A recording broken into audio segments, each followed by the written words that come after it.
Bonsoir à ma famille togolaise, bonsoir à la diaspora togolaise partout dans le monde et un spécial bonsoir à mes braves personnes.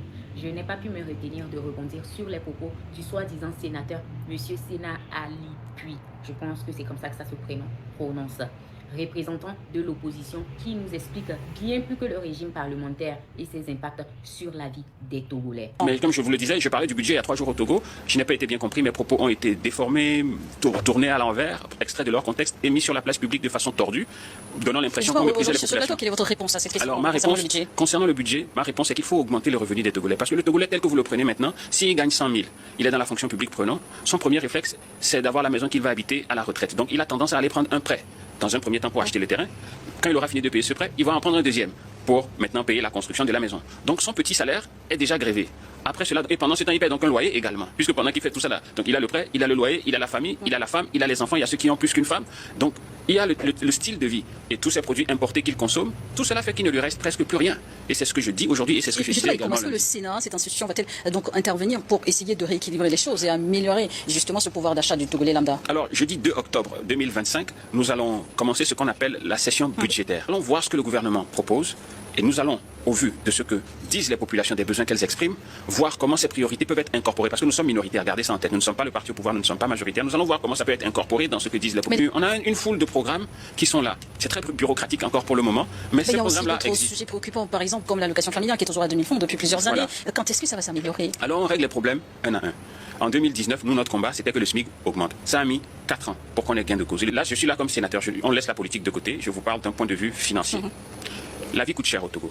Les gens traversent des situations difficiles liées à leur style de vie, liées à des facteurs externes et internes qui impactent l'inflation dans le pays, donc la vie chère. C'est difficile pour eux. Il faut comprendre que nous venons d'une période de crise qui ne dit pas son nom, qui a fait que nous nous sommes endettés. C'est-à-dire que nous avons eu la Covid avec des dépenses qu'on n'a pas prévues, puisque le mal est arrivé subitement. Il fallait équiper les hôpitaux, il fallait importer des produits. On a arrêté beaucoup de choses pendant cette période-là. Donc nous avons eu le choc externe qu'est la Covid d'une part. D'abord sur le budget mal compris et la prétendue déformation de ses propos. C'est classique. Quand un responsable dit qu'il n'a pas été bien compris, c'est souvent que la réalité ne cadre absolument pas avec la communication. Vous promettez d'augmenter le revenu des Togolais pendant que vous renvoyez le reste à la session budgétaire du 2 octobre et à votre statut de minoritaire. Vous préparez dès maintenant l'excuse du « on a essayé ». Et quand vous expliquez la misère par le style de vie des Togolais qui consomment des produits importés, vous blâmez les victimes au lieu de parler salaire digne, concurrence déloyale, contrôle des rentes et politique industrielle. Vos mesures de 10% de plus, valeur indiciaire et primes ponctuelles, ça reste des pansements sur une hémorragie. Pendant ce temps, l'allocation familiale végète et la hausse du SMIC est grignotée par la vie chère. Et vous le savez, quand la marmite est vide, on ne nourrit pas une famille avec des pourcentages. Ensuite, votre chapitre Covid, dette sécuritaire. Oui, la pandémie et le terrorisme au nord ont coûté cher. Mais vous oubliez la gestion calamiteuse des fonds Covid. Et marché opaque, dépenses absurdes, jusqu'à payer un logo à un prix d'or, 15 millions. Qui révèle de la reddition des comptes, pas de la fatalité. C'est toujours important dans le budget de l'État. Bien sûr, mais vous regardez le risque sécuritaire dans le Nord, il y a une guerre dont on ne parle pas. Notre pays, le Togo, est agressé. Et bien entendu, cela a un impact sur le budget. Donc toutes ces choses-là coûtent cher. On est obligé d'emprunter de l'argent. Du coup, le service de la dette, ça explose. C'est vrai qu'on a fait un rebasage du PIB qui a permis qui a eu un impact sur notre niveau d'endettement. Mais la situation, les chocs externes que nous avons subis, le contexte actuel que nous vivons est difficile. Il ne faut pas qu'on pense que c'est difficile pour nous seulement. Vous parlez de services de dette qui explosent, comme si l'explosion venait du ciel. Elle vient surtout des choix budgétaires sans contrepartie sociale, d'une gouvernance qui a laissé filer surcoût et inefficacité. Le rabassage du PIB n'est pas effaceur magique, hein? Maquiller les ratios ne remplit ni les assiettes ni les salles de classe. On ne rabat pas le frigo vide. Puis vient la biométrie comme baguette magique. La vie coûte cher partout dans le monde. Mais ici, comme nos revenus sont encore plus bas, nous sommes encore plus impactés. Et donc, on essaie de déployer les filets sociaux et des politiques qui vont permettre d'optimiser l'aide. Alors, quand vous avez des projets comme l'identification biométrique qui sont déployés, justement, c'est pour pouvoir ensuite segmenter la population pour savoir mais qui sont vraiment les gens vulnérables et pouvoir cibler l'aide pour qu'ils puissent avoir l'aide dont ils ont besoin pour avoir un minimum de vie dans la dignité. Vous avez l'identification biométrique qui devrait nous permettre d'élargir l'assiette fiscale. Parce qu'au Togo, l'OTR arrive à collecter beaucoup d'argent, ils font de leur mieux, ils font un travail qui est alloué. Il y a des choses qu'on peut leur reprocher, bien entendu. Identifier, géolocaliser, code QR, chaque foyer et élargir la base fiscale de 20% à 40%, 50%, 60%, 70%. Dans un pays où l'immense majorité travaille dans l'informel. C'est d'abord une promesse irréalisable si vous ne le saviez pas. Et dans le contexte actuel, on sait, c'est un outil de contrôle avant d'être un outil social. On ne cible pas l'aide avec un fichier si l'on refuse le droit d'expression qui permet de signaler les besoins.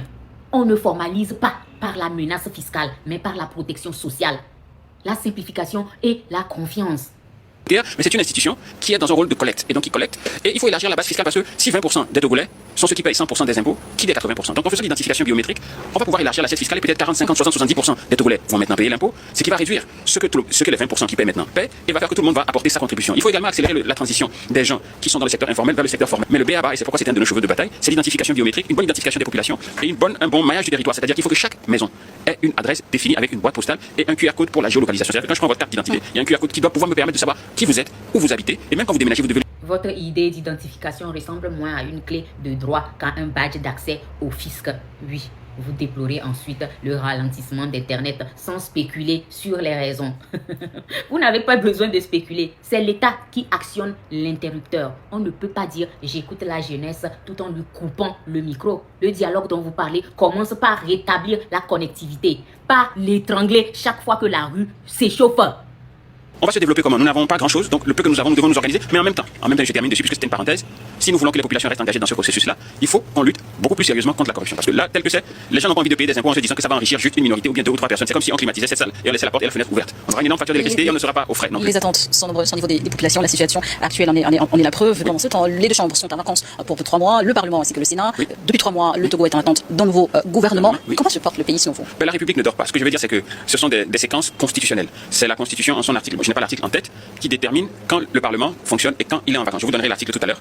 Bon, donc nous sommes tenus de respecter ce calendrier-là. Il est même daté. C'est-à-dire, c'est le premier jeudi et le premier mardi. Donc maintenant, je vous dirai que c'est le 2 octobre que nous nous reprenons. Le gouvernement n'est pas dans la même situation. Nous, parlementaires, il n'y a pas d'affaires courantes pour nous. Le gouvernement est dans une situation où le gouvernement a démissionné. Les ministres expédient les affaires courantes. 3 mois pour les Togolais, c'est une transition record pour certains. Oui. Et comment est-ce qu'on gère justement le pays dans ces conditions? Si je devais vous donner une opinion, là, je vous dirais que moi, personnellement, ça ne me pose pas de problème parce que le pays continue à tourner. Mais ça pose beaucoup de problèmes à des gens qui ont des inquiétudes. Et je pense que justement, comment rassurer les citoyens qui se montrent inquiets quant à cette situation? Entre nous, madame, ce n'est pas moi qui nomme les ministres, donc je ne sais pas quelles sont les pesanteurs dont lui il tient compte, mais j'ose espérer qu'assez rapidement, pour ne pas dire dans les semaines qui suivent, ou en tout cas assez rapidement, nous aurons un gouvernement pour mettre fin à cette bulle, parce que pour moi c'est une bulle. Parce que les ministres expédient les affaires courantes, ils font tout ce qu'il y a à faire. Dès qu'on va nous nommer de nouveaux ministres, la passation va se faire en moins de 48 heures et le travail continue. Vous voyez. Adresser ces revendications des populations en ce temps de la transition. Nous sommes le 20 août 2025 aujourd'hui, un an jour pour jour, pour le gouvernement Dogbé, démissionnaire de la 4e République. Comment est-ce que justement le Sénat se préoccupe de cette situation? Alors moi, si vous me demandez vraiment quelles sont mes priorités, la formation du gouvernement, ça ce n'est pas vraiment mon problème immédiat. Ça c'est le problème du président du Conseil. Il n'a qu'à gérer ce côté de la chose. Moi, comme sénateur, ce qui me préoccupe, c'est le sort des gens qui sont dans le pays. C'est pas comme l'Assemblée nationale ou le Sénat, où quand tu quittes une séquence, tu rentres dans une séquence.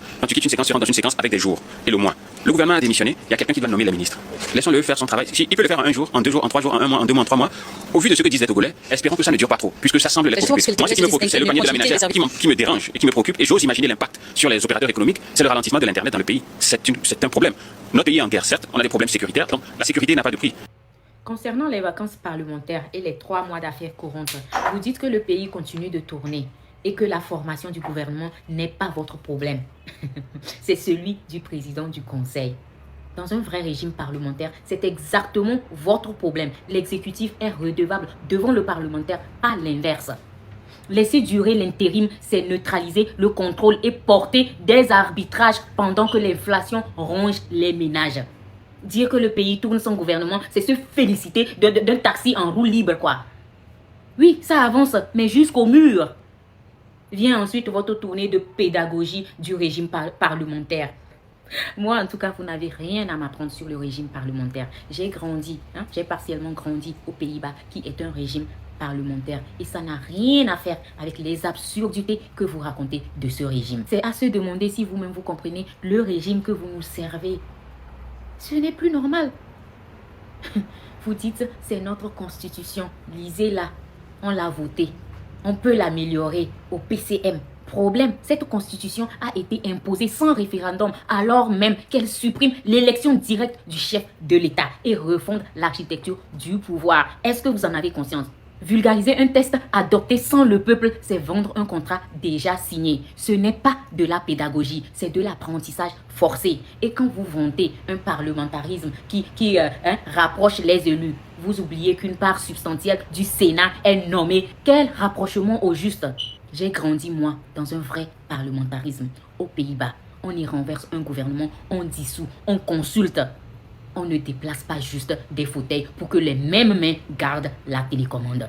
Sur la jeunesse et la diaspora, vous proposez des états généraux. Très bien. Je n'ose pas imaginer les gens dont le business est basé sur l'Internet, c'est terrible. Bon, en même temps, je ne sais pas les raisons autres que sur lesquelles je peux spéculer. Donc moi, je veux juste qu'on sorte rapidement de cette situation, que le pays soit stable, que les revendications que les jeunes ont portées bruyamment, avec beaucoup de virulence, sans y mettre la forme, je ne suis pas du tout d'accord avec les insultes.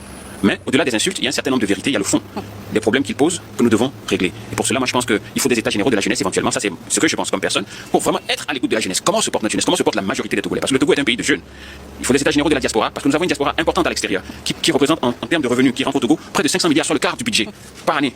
C'est beaucoup d'argent. Qu'est-ce qu'ils pensent? Qu'est-ce qu'ils peuvent faire pour aider le Togo? Comment on peut structurer cette force qu'il constitue en termes de ressources humaines, en termes de ressources financières, en termes de compétences pour aider le processus de développement dans le pays? Moi, ce sont ces choses-là qui me préoccupent. Très bien, mais avant la grande messe, commencez par le catéchisme démocratique.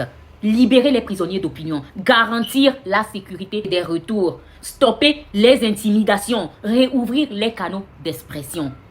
Sans ces préalables, vos états généraux sont une salle de conférence avec la clim. Confortable pour parler, inutile pour agir. Et au passage, votre chiffre sur la diaspora, un quart du budget, c'est enjolivé. Leur rapport est immense. Mais ils n'investiront durablement que si l'état de droit est garanti. Pas sur promesse de slide PowerPoint. Et vient le modèle proximité. J'aimerais voir nos amis qui sont sur les réseaux sociaux, j'aimerais que comme politiciens, on puisse trouver des réponses à tous ces problèmes et que l'atmosphère soit suffisamment apaisée pour que des gens comme Ferdinand Ité, Zagabambo, Odako, François Bokor, Kofi Amian, et tous ces gens-là qui pourraient apporter quelque chose au Togo, puissent rentrer et ne n'est pas à être à l'extérieur et à crier. En passant, vous êtes peut-être la seule personne que nous devons remercier d'avoir reconnu qu'il se passe vraiment quand même quelque chose au Togo. Et surtout, merci d'avoir reconnu l'existence des gens comme Zagabambo, comme Odako, Ferdinand Haïté et tous les autres. Togbevi PC, Jamie, tout le monde. Contrairement à vos collègues qui veulent faire croire que ce sont des terreaux, vous avez reconnu que ce sont des figures de cette lutte. Alors merci. Par contre, comme vous insistez à avoir un débat avec la diaspora, la jeunesse, ceux qui sont au devant de la lutte, je vous inviterai quand même dans un live avec le M706 où moi-même je serai présente. Quel débat ça sera? Je suis tellement impatiente. Mais il faudra que vous ayez quand même Internet. J'espère que vous allez régler ça rapidement afin qu'on puisse discuter. Mais ça ne passe que par le dialogue, ça passe par la discussion. Et vous me demandiez qu'est-ce qu'on fait pendant les vacances? Ben moi, je fais la promotion du régime parlementaire. J'aimerais que dans 5 ans, lorsque nous quitterons nos fonctions, il y ait moins de plaintes dans le pays. C'est-à-dire que les Togolais soient un peu plus heureux, qu'on ait réglé un tant soit peu le problème de la vie chère, qu'on ait une adduction d'eau qui est meilleure que celle qu'on a, une meilleure fourniture d'électricité à un meilleur prix, qu'on ait des emplois pour nos jeunes, qu'on ait